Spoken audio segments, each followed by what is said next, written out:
Beloved, can we hold hands? Yes, yes. Mm. We are here in the presence of greatness, Yes. Mm-hmm. of truth, Mm.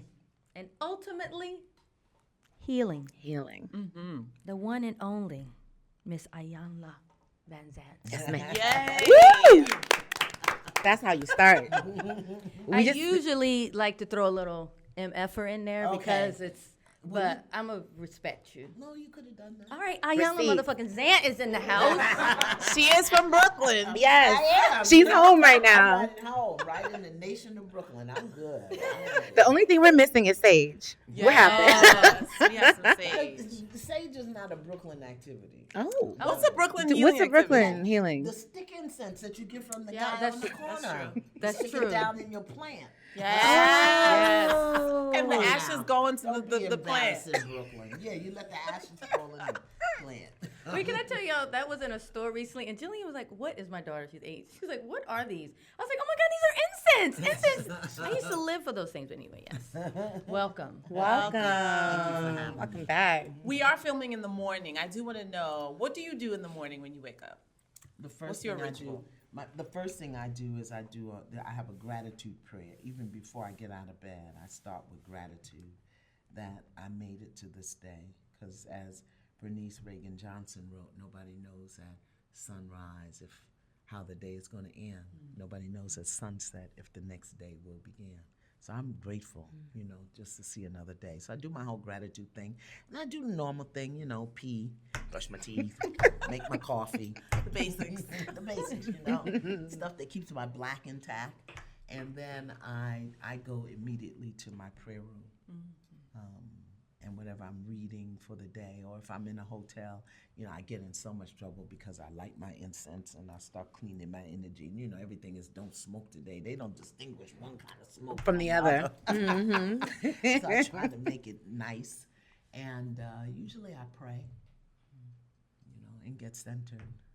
I'm curious. What is the history of the cleaning the energy And the air. yeah. Well, energy, everything is energy. Every thought, every word, we are energy. We're energy, where we are and how we touch. And so, once you get into a certain spiritual consciousness awareness, like I see energy, I feel it, and I want it clean. And then we emit energy from our bodies and our minds. So, and then in Native American culture, you create energy. That's why you purify your space, or that's why you chant, or that's why you, for us, it's smoke the pipe, and create tobacco is a sacred herb for Native Americans. And also in African culture, drumming creates a certain energy, prayer, affirmation, it all creates energy. So everything is energy. Do you have a ritual that you do before you tape your show? Oh, absolutely. Ooh, What? tell us. Because that's a lot of energy to make room for. You ain't here for no damn healing. Premiere. That's my favorite line. That was my Brooklyn spirit. She comes up every now and then. I've been trying to keep her at bay, but when you don't act right, the Brooklyn spirit, I got a Brooklyn spirit, a Bronx spirit, a Harlem spirit, the grandma spirit. I be working with it. Yeah, we sage every place that we go to clear it. We make herbal sprays, we spray. Every person on the team, the camera people, the sound people, we clear our energy so that we're not bringing our stuff into the space that the guest then has to navigate our crazy, I have 2 prayer warriors in the room, coaches, but they're both ministers, and they're constantly praying. I have people who aren't even on the set who are assigned to pray and hold the light and call in the light based on what it is the guest is there to heal or create. So we really clear the space. And what work do you ask your guests to do before they come on the show? Because Well- you know what I mean, like to walk in and really be ready to do the work. Well, they get in addition to our very extensive application process, they get pre-work, homicide, and then they bring their journal. Oh. Sometimes they do it and sometimes they don't. And I can tell based on the energy that they put in the homework whether it's going to be a good day or not. Got it. See, people think they can just write me and come on the show, and they get angry when they don't get a response to the letter. But they haven't even clearly articulated what it is they want, what's their vision, what's their intention. And a lot of times after we interview people, we see they don't have the capacity to do the work required. It's not just about come and tell your story. Right. You know, there are a million stories out there. We want to know who's bringing an issue, a vision, an intention that's going to serve the largest number of viewers. The show is for the viewer. It's not for the guest. It's group healing. Yeah, it is. Absolutely. Communal. I mean, we're coming up on season 6. Yeah. You've Okay. seen a lot of guests over the years, but about season 6 in particular, we watched the one with Duchess and Althea. Mignon and Althea. But tell me about this particular season. Like, what should we look out for? Who are the people that stood out to you? I don't think it's the people. It's never the people for me. I don't care who the people are. Yeah. Doesn't matter to me. It's One of the topics. reasons I do celebrities or public people is because I'm trying to level the playing field. There are young girls out there who wanted to be like Duchess, who want to be on the reality show, who want to be like Althea. So they need to understand that there's some stuff that comes along with this that is not captured by the camera. So one of the reasons I do public people is to level the playing field. It's not the people that we need to look for, the issues this season. 2 things. Giving away our power and then holding other people responsible for the dysfunction we experience. That's one. And the other thing this season, really huge, generational curses. How something goes from one generation to the next generation to the next generation, and how the generations are now coming to say, heal this so that we don't pass it on. Those are the 2 big issues. And we didn't call it forward. We set an intention for what we want the season to look like, but these are the stories that came forward. There's something we were watching the first episode, and a quote stood out. It was several, but one was you said it's not, and you were talking to Althea. It's not reality TV if it's about you denying yourself. Yeah. Because something we've been talking about. For us, it plays up in our, and you know, we're not as public as you or the people you have in your guests, but like social media and sometimes the lie that social media has. What do you say to people who are everyday people who are projecting lies in social media? Well, just, you know, social media in general, to me, in many instances, has highlighted or brought to the awareness how mean we are. Yes, we are. I'm and jealous. and don't understand, not jealous, broken. It comes across as jealousy. See, there's only 2 emotions, love and fear. So if you're not in love, you're in fear, and that fear will manifest as jealousy or angry or bitterness or envy and those kinds of things. The meanness.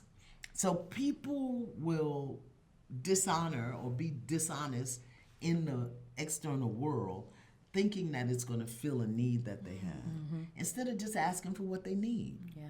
You know, I need you all to say you love me. Every day. Every day. Around at lunch. night. In the evening.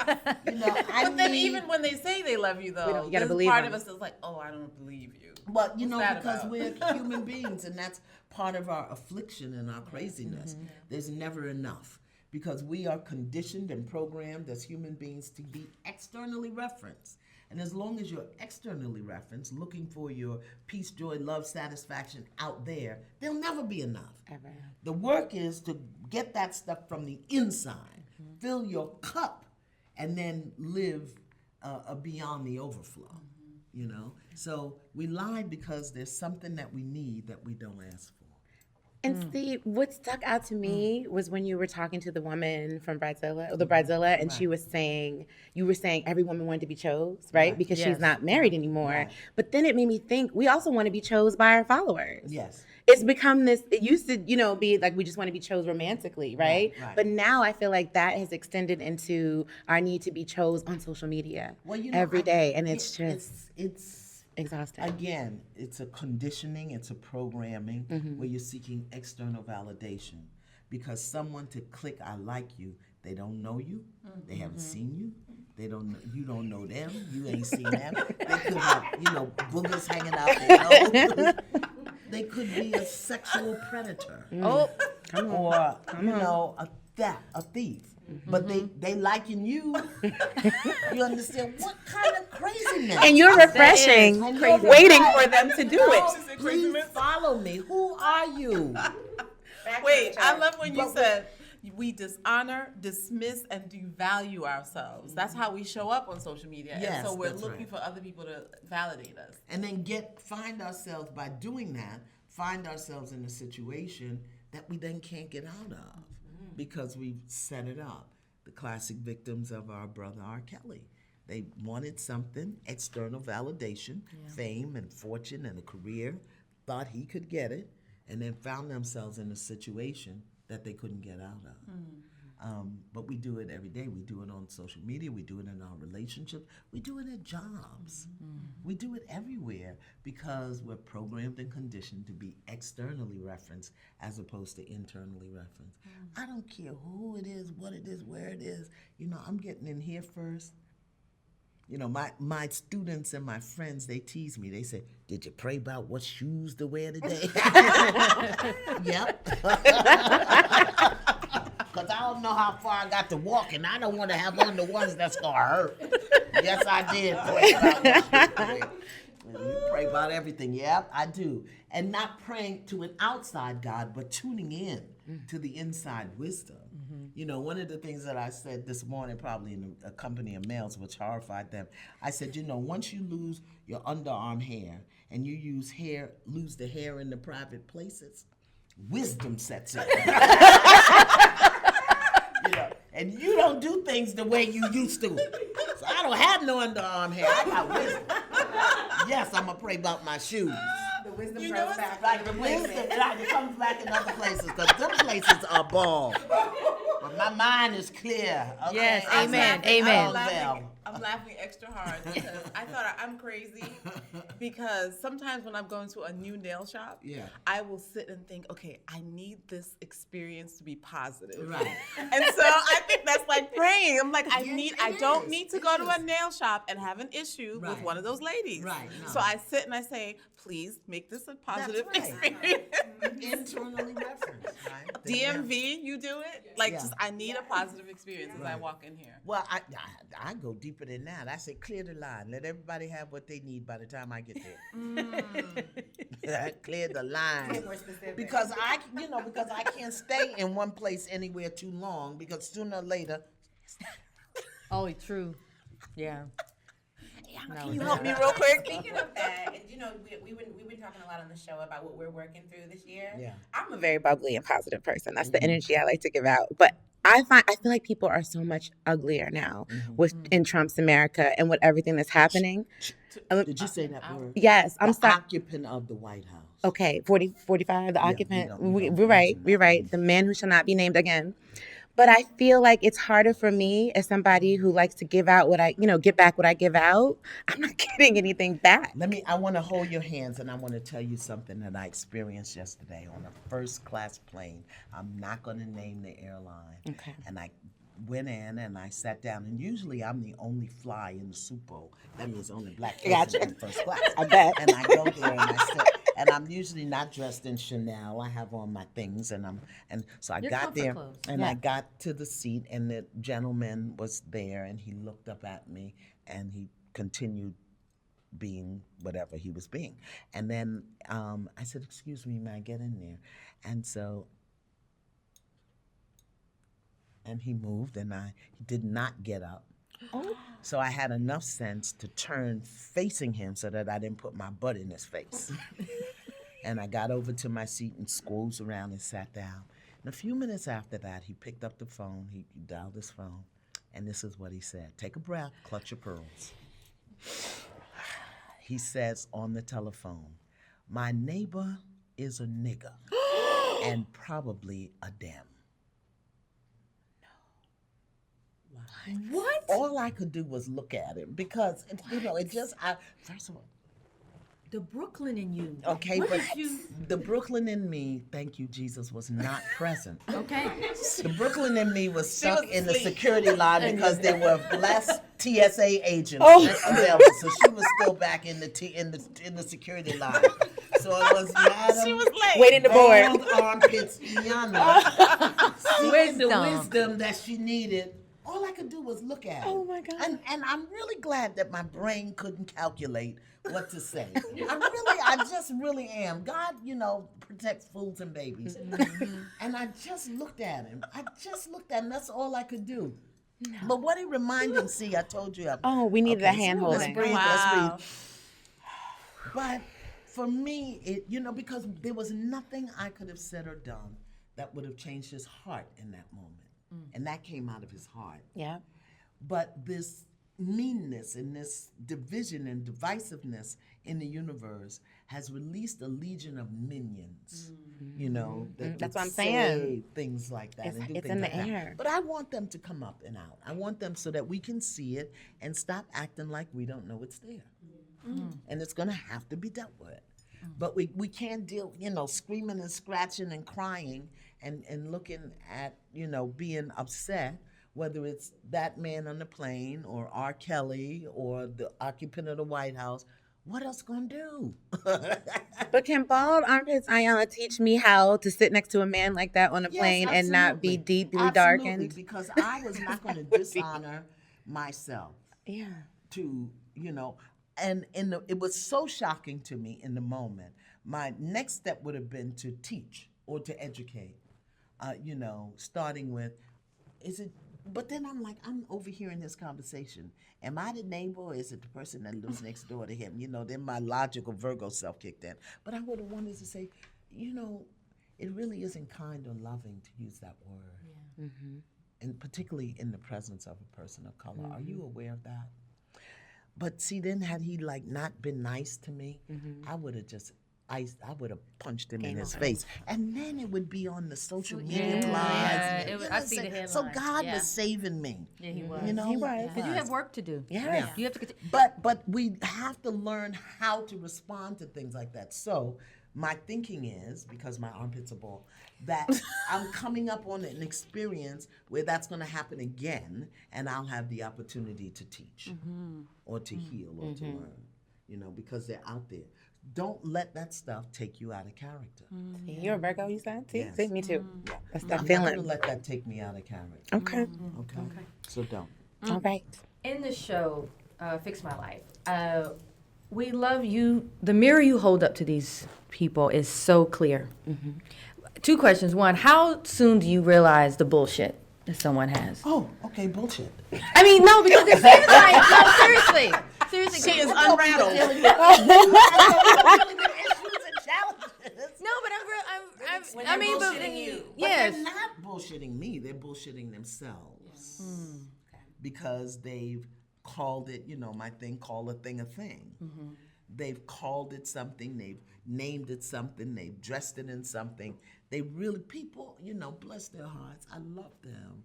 They really don't know what it is that they're doing, thinking, the way they're being, that's creating their problem.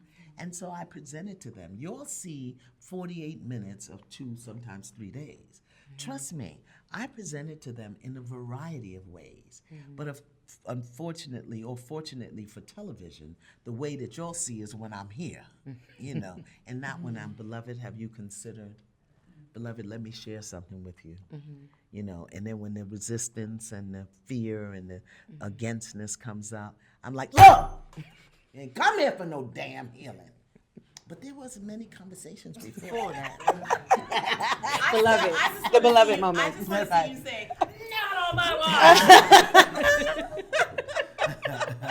There are many conversations. I usually start at a 0. By the time I get to 8, 9, 10, there have been many conversations. But this particular show with these sisters, that was the first time in my experience on Fix My Life that I really realized that someone was not there for the healing. They really weren't. Other people are there for the healing. They just get scared or because they think they have in their mind that they're going on reality TV. Yeah. And it's, it's going to be this, that. They don't have any idea of the process. We got a process. From the time you get in the door and the coach is staging you, till then we standing in a circle praying, and you're like, oh, damn, wait a minute, hold up. This is real. Because reality is not always real. Which so is they're not used to that. Which is what Solo said when he finished. So this was the first time I realized that someone wasn't here for the healing. And it annoyed me, not angered me. People think it's angry because they don't know how to judge emotions. Very rarely do I get angry. I will get annoyed or frustrated, but not angry. And it angered me, or it frustrated me, annoyed me. No, actually, she angered me because she was sitting in the seat that somebody else could have been in. That wanted to do the work. That really... Or needed the work. Yeah, because we get lots of applications, and there were a lot of other people, but we took her because she played the game. But when she's sitting in front of me, and now I see the truth,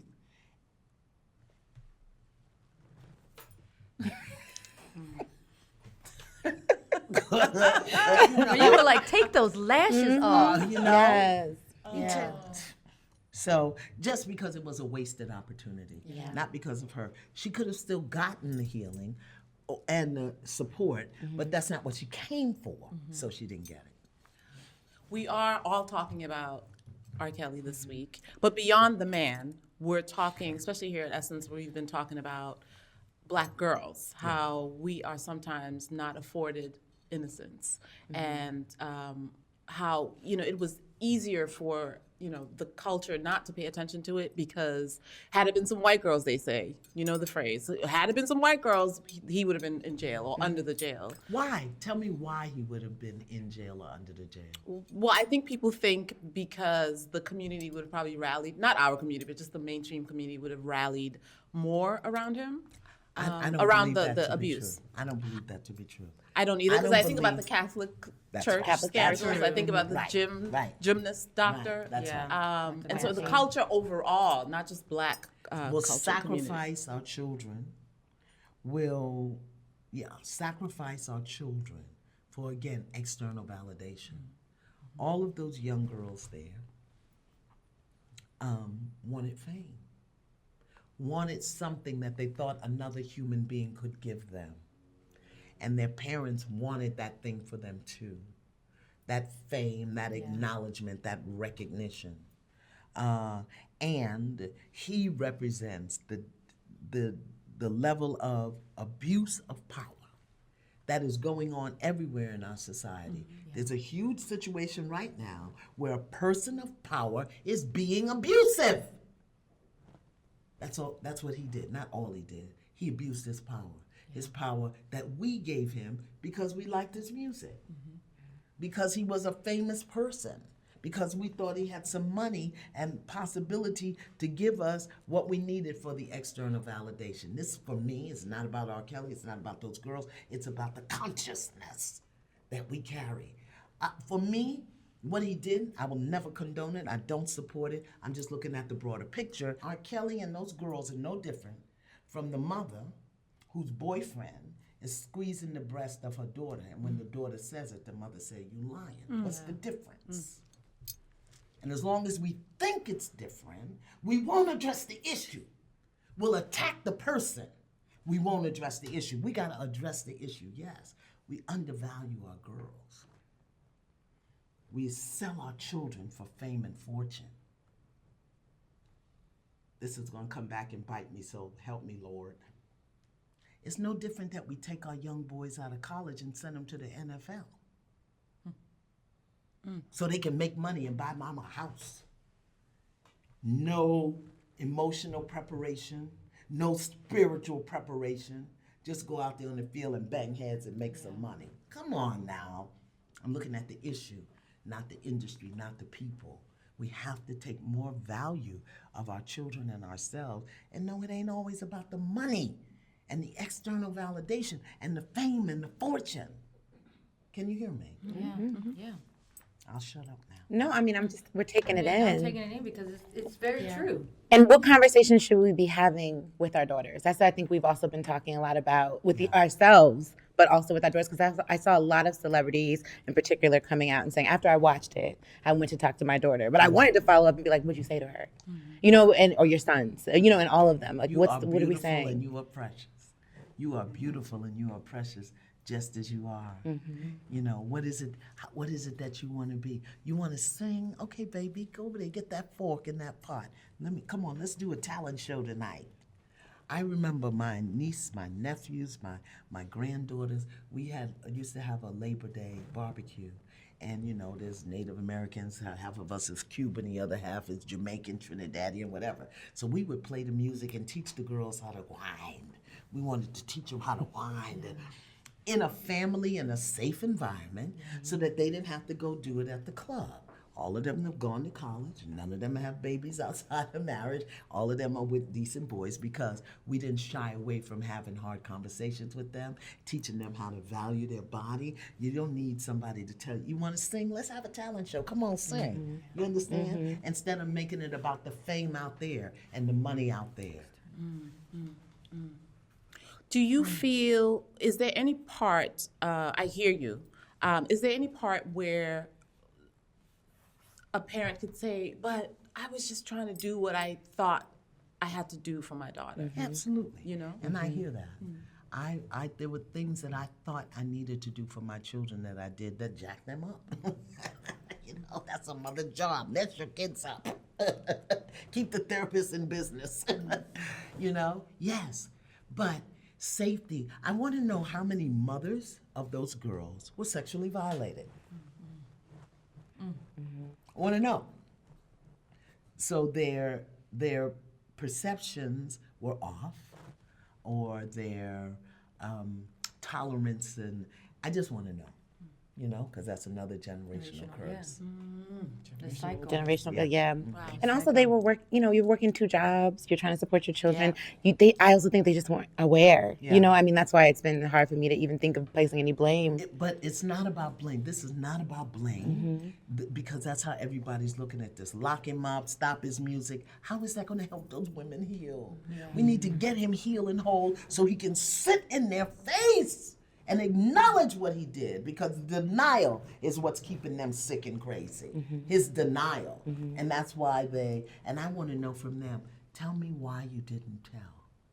What was going on that you didn't tell, that you didn't feel safe to tell? Because that's what we have to clean up, that our girls don't feel safe to come and say, he touched me, or they looked at me, or this is what happened, or, you know, I wanna sing and I'm willing to do, you know, that's the problem. Before we wrap up. I do want to say, though, go ahead. trickeration and shenanigans is Nations. my new Yes. Forthcoming on Essence.com will be a glossary Isms.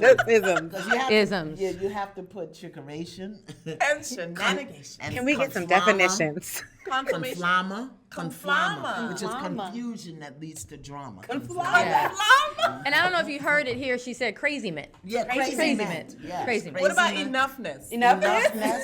This is your vocabulary, y'all, for Yes. 2019. Yes. To do the work, okay? Yes. Yes. Oh my God. But I was telling the ladies last week, and I want to say congratulations, but I also had a moment. I received in the mail the 25th anniversary of Acts of Faith. Yeah. Woo! Congratulations. 25 Acts of Faith years. lived in the #1 position on the Essence bestseller list for 3 years, and now she's 25 years old. So I definitely wanted to bring her home. Essence is her home. She was born in Essence. She lived in Essence. Essence lifted her, and now, you know, she's here to celebrate. Is she going to be an app, though? Okay. Because, you know, I don't have time to read She's all. going to be a tour. Oh, a I'm tour. putting her Oh, on tour next Here year. for this. This year, actually, 33 cities. I'm going to go yes. the Acts of Faith remix tour. Is that exclusive? Did we know that? I don't know. Oh, that's an exclusive. Exclusive? Did we know? It's We did not know that. exclusivation. It's an exclusivation. Okay. Put that in the dictionary. An exclusivation. RSVP, thank you for New York. I'll be there. See you in the front You row. know you'll have some seats. Absolutely. I want to add one word to the glossary. Okay. Triary. Tryery. Okay. The act of trying. Right. Me. Okay. Tryery. Okay, I got that. There's a lot of tryery Which happening. is a dangeration to your well-being. Don't tryeration me, 'cause that's a dangerous. Tryery is an epidemic right now. That's kind of what I was saying. right? People keep trying me. I try to wake up every day and say I'm choosing joy, and I'm seeking peace. Iyanla. Iyanla. We rewound Clap that for so many emphasis. times. You were like, you're not gonna come in my house and not know how to say my name. Okay. Please and thank you. Thank you for so much. Every Comedy. day. You make healing so accessible. Yes. You know, humor is my magic. Because until we can laugh at ourselves, we'll take ourselves too seriously. And as long as we're taking ourselves so seriously, we don't have a place for God, the angels, or the ancestors. So you got to laugh at yourself. Because you know what? I am hysterical. I need help. Iyanla, if you're our mirror, who's your mirror? Yeah. You know what I mean? Yeah. My mirror, I think, would be, well, there are a couple of them. I think one would be Queen Nefertiti is my mirror. Queen Hatshepsut is my mirror. Harriet Tubman is my mirror. Madam C.J. Walker is my mirror. Because I look at them not at their face or their color, but I look at their issues and their challenges and the grace and elegance with which they move from them. I look at what I can learn. You know, Harriet Tubman had epilepsy, and it didn't stop her from taking people in the Underground Railroad out of slavery. And, you know, we got a pimple on our face and can't get to work on time. You know? Let me say it. What the hell? Or hair's not done, or whatever. Yeah. You understand? Yeah. Madam C.J. Walker, you know, taught us how to a level of beauty and stuff, not because she was ashamed of her naps or because her hair wasn't, you know, acceptable, but because she was showing to take what you have and use it in a way that serves and supports people and put some dollars in your pocket. I like that. You understand?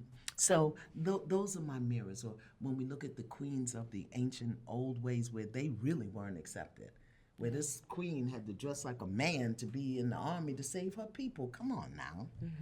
So those are my mirrors.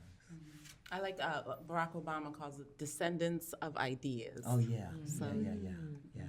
You know who else is a mirror for me? Not only a mirror, but just an anchor and a rock is Susan L. Taylor. Yes. Amen. Mother, our queen mother. Taught people how to say my name. I know people think it was Oprah, but it wasn't. It was Susan L. Taylor who put me on the cover of Essence magazine in 1988. Yeah. Oprah saw me on the cover of Essence, you know? So that's another mirror for me, the quiet elegance. It's also what we like to call a receipt. Receipt. Yep. Oh, yeah, receipt. That's a receipt. I have receipts. I have one show where I do receipts because they told me, but I tell the guests I have receipts. Yes. For days. Okay? And I have Receipt. street cred. Did y'all know I CBS. have- Yes, CBS yes. receipts. You know the long. But she also said she has street cred. They're Street like, cred too. what are they talking about now? This show is over. Are they still here? Thank you so much. For Thank always you. giving so much to us. And let me say, I love you all. I love your youth. I love your beauty. I love that y'all have different perspectives and different approaches. And you know, how you work together and mesh together. I love it. I really appreciate you. I want you to know that. Thank Thank so you. much. Thank you. Woo, I feel my heart is